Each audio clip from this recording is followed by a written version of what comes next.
வெற்றி சார் வந்து ஒரு நாள் என்னை கூப்பிட்டு நினைவு தான் சொன்னார், நீ கோமணம் கட்டணுண்டான்னு சொன்னார். சரி சார்ன்னு சொன்னேன். அது மட்டும்தான் எனக்கு தெரியும். ஷூட்டிங் ஸ்பாட் போனதுக்கப்புறம் தான் என் கேரக்டர் பேர் கருப்பன்றதே எனக்கு தெரியும். என் மண்டை எப்படி வெட்ட போகிறாங்கன்றது தெரியும். வீட்டுக்கே நான் அடையாளம் தெரியாத மாதிரி ஆக்கிட்டாங்க. அசுரன் படம் பண்ணிட்டு இருக்கும்போது இவனை நான் ஒரு ஷாட்டில் அடிக்கணும்.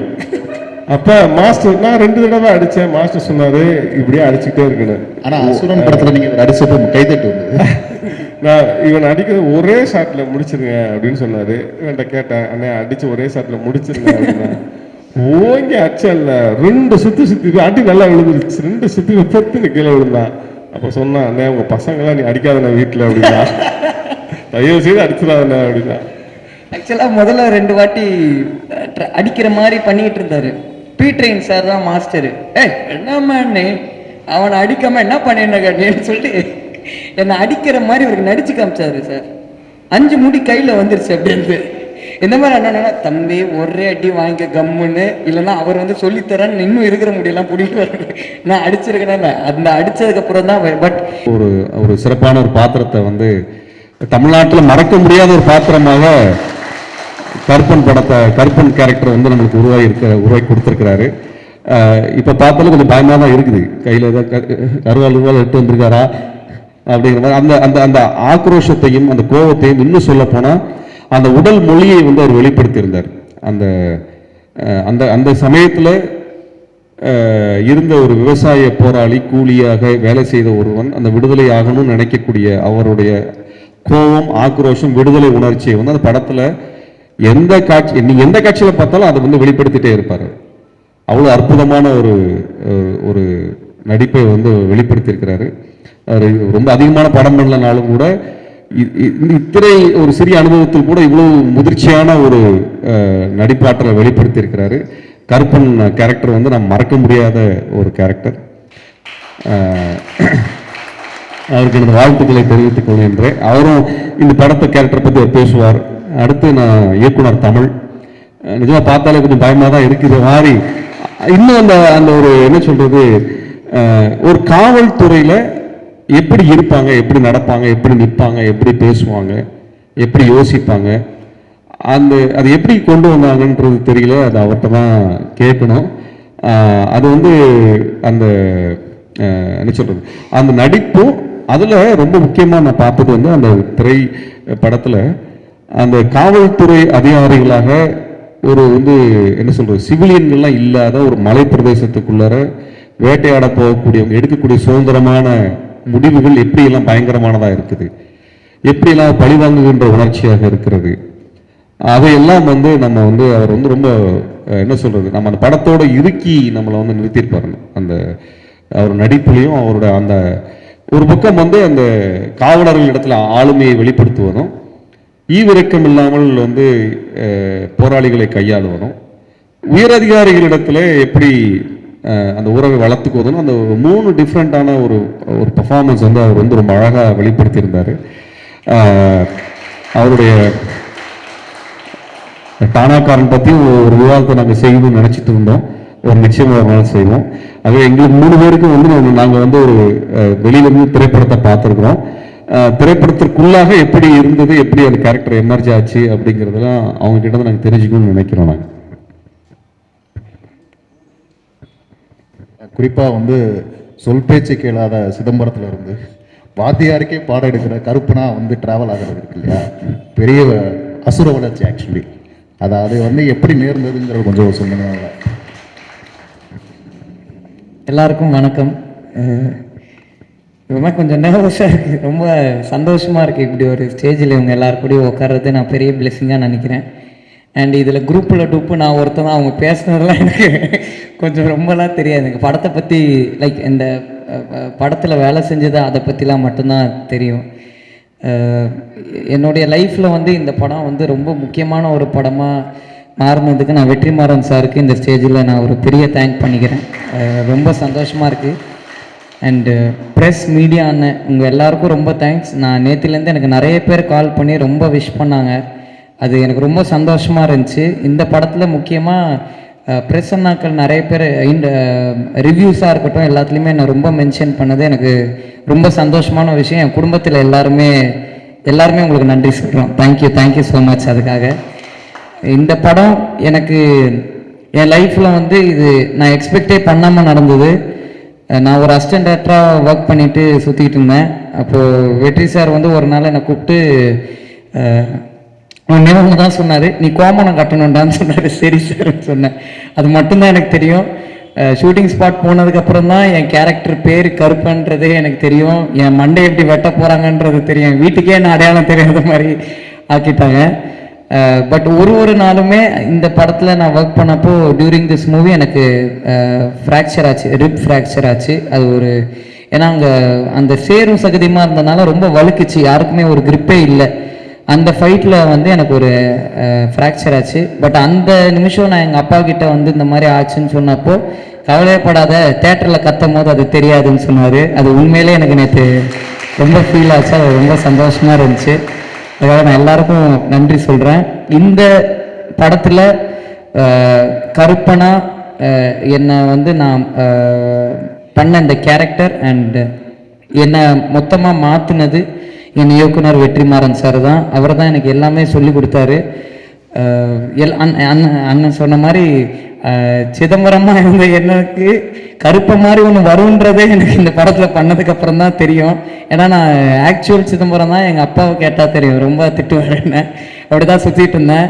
நேற்றுக்கு எங்கள் அப்பா கூட படம் பார்க்கும் போது தான் எங்கள் அப்பா ரொம்ப என்னை வாழ்த்த மாட்டார், எதுவுமே சொல்ல மாட்டார். இந்த குழந்தையா ஃபர்ஸ்ட் பிளேஸ் வாங்கிட்டேன்னு வந்து எங்கள் அப்பா கிட்ட நின்னா கூட சரி அங்கே வச்சிருன்னுவார். என்ன இப்படி இருக்காரு இவர், ஒரு ஒரு ஒரு இதுவே ஃபீலிங்ஸே இல்லாமல் இருக்காருன்னு. ஆனால் நேத்திக்கு இந்த படத்தில் நான் நடித்தது எங்கள் அப்பாவுக்கு பெரிய பெருமை. இந்த படத்தில் நான் அப்படி பண்ணோன்னே தேட்டரில் வந்து ஃபஸ்ட் டைமாக எங்கள் அப்பா நான் பார்த்து நல்லா பண்ணியிருக்கேன் அப்படின்னாரு. எனக்கு அது ரொம்ப சந்தோஷமாக இருந்துச்சு. அது எக்ஸ்பிரஸே பண்ண முடியாத அளவுக்கு ஒரு ஃபீலிங்காக இருந்துச்சு. விடுதலை என்னுடைய லைஃப்பில் ஒரு முக்கியமான படமாகவும் என் லைஃப்பை அது உண்மையில ரொம்ப மாற்றிருக்குன்னு நான் ரொம்ப நம்புகிறேன். உங்கள் எல்லாருக்கும் ரொம்ப நன்றி. Thank you so much. தேங்க்யூ. உங்களுக்கு எப்படி தோழர் இது கோவணம் கட்டிங்களான்னு கேட்டதை தாண்டி வேறு ஏதாவது சொன்னாரா? எப்படி வந்து இந்த நடிப்பு வாங்கினாரு, இந்த பாத்திரத்தை பற்றி ஏதாவது சொன்னாரா இல்லையா உங்களுக்கு? Hello, sorry. இல்லை, எனக்கு ஒன்றுமே எனக்கு இவரே எட்டி உதைக்கணும் லாஸ்ட்ல தான் தோணுச்சு. விட்டுருவாரு, எப்படியாவது கீழே விழுந்துருவாருன்னு தான் நினச்சேன். ஆனால் இத்தனைக்கு எனக்கு ரொம்ப பழக்கம் அண்ணன். சரி விட்டுருவாருன்னு பார்த்தா அவர் போனோன்னே பயங்கர டிசப்பாயிண்ட் ஆகிட்டேன்னாச்சே, இவர் விட்டுருக்கவே கூடாது அப்படின்னு. பட் அசுரன் படம் பண்ணிட்டு இருக்கும்போது இவனை நான் ஒரு ஷாட்ல அடிக்கணும். அப்போ மாஸ்டர் நான் 2 தடவை அடித்தேன். மாஸ்டர் சொன்னார் இப்படியே அடிச்சுக்கிட்டே இருக்கணும். ஆனால் அசுரன் படத்தில் நீங்கள் அடிச்சப்போ கைதட்டு வந்தது. நான் இவன் அடிக்கிறது ஒரே ஷாட்டில் முடிச்சிருங்க அப்படின்னு சொன்னார். இவன்கிட்ட கேட்டேன், அண்ணே அடித்து ஒரே ஷாட்டில் முடிச்சிருங்க அப்படின்னா. ஓங்கி அச்சல்ல 2 சுற்றி அடி நல்லா விழுந்துருச்சு. 2 சுற்றி பொத்துன்னு கீழே விழுந்தான். அப்போ சொன்னான், அண்ணே உங்கள் பசங்களாம் நீ அடிக்காதண்ணே வீட்டில் அப்படின்னா, தயவு செய்து அடிச்சிடாதண்ணே அப்படின்னா. ஆக்சுவலாக முதல்ல 2 வாட்டி அடிக்கிற மாதிரி பண்ணிகிட்டு இருந்தார். பீட்ரெயின் சார் தான் மாஸ்டரு. என்னம்மா அண்ணே அவனை அடிக்காமல் என்ன பண்ணிருந்தேன்னு சொல்லிட்டு என்னை அடிக்கிற மாதிரி இவருக்கு நடிச்சு காமிச்சாரு சார். 5 முடி கையில் வந்துருச்சு அப்படின்னு. இந்த மாதிரி என்னன்னா, தம்பி ஒரே அடி வாங்கிக்க கம்முன்னு, இல்லைன்னா அவர் வந்து சொல்லித்தரேன்னு இன்னும் இருக்கிற முடியெல்லாம் பிடிக்கிறாரு. நான் அடிச்சிருக்கேன். அந்த அடித்ததுக்கப்புறம் தான். பட் இந்த இடத்துல நான் சொல்லணும், நான் ரொம்ப நாள் கழிச்சு அண்ணனை பார்க்குறேன். அந்த ஃபைட்டு போயிட்டு இருக்கும் போது தூரத்தில் கேமரா வச்சுட்டு எல்லாம் போயிடுவாங்க. நாங்கள் 2 பேர் தான் தனியாக பேசணும், வேறு வழி இல்லை எங்கள் 2 பேருக்குள்ள. அப்போது அன்னைக்கு உங்களுக்கு நல்லா ஞாபகம் இருக்கணும், அப்பா அண்ணன் சொன்னது, உன் கலர் எனக்கு ரொம்ப பிடிச்சிருக்குடா, நீ கண்டிப்பாக ஒரு பெரிய ஸ்டார் ஆவன்னு நீங்கள் சொன்னீங்க. எனக்கு ரொம்ப அன்றைக்கி ரொம்ப சந்தோஷமாக இருந்துச்சு. நான் சொல்றது இல்லை, இன்னைக்கு காலையில் வெற்றி என்ன சொன்னேன், அண்ணா கிண்ணு ரொம்ப நடிச்சிருக்காங்க, ஒரு ஹீரோ மெட்டீரியல் அப்படின்னாரு. ஆடியோ லான்ச்லேயே வெற்றி தோழர் சொன்னார் நினைக்கிறேன் இல்லையா, விஜய் சேதுபதி சொன்னார். இந்த படத்தில் எனக்கு ஒன்றுமே தெரியாது. நான் அப்படியே போனதுக்கப்புறம் அந்த கோமலன்னு சொன்னதுக்கப்புறம் தான் சார் ஆக்சுவலாக பயங்கரமாக நடிப்பார். வெற்றி சார் சூப்பராக நடிப்பார். வெற்றி சார் நடித்தது தான் நான் ஃபுல்லாக அப்படியே இது பண்ணேன். பட் அந்த டைலாக் பேசும்போது தான் இப்படிலாம் நம்ம பேசுகிறோமான்றதே எனக்கு ஏதாச்சும். மற்றபடி எனக்கு வேற எதுவுமே எனக்கு ஒரு பொண்டாட்டி இருக்குன்றதே எனக்கு அங்கே போனதுக்கு தான் தெரியும். எனக்கு எதுவுமே தெரியாது. அங்கே ஒரு பொண்ணு பார்த்தா நான் பார்த்தேன், கேன் எப்படி இருக்கீங்க அப்படிலாம் பேசுனாங்க, நான் நல்லா இருக்கேன் அப்படின்னேன். நான் தான் உங்கள் ஒய்ஃப் அப்படின்னாங்க. ஒய்ஃபா என்ன சொல்றீங்க, எப்படிங்க ஒய்ஃப்னு? அதுக்கப்புறம் தான் எனக்கு தெரிய வந்துச்சு.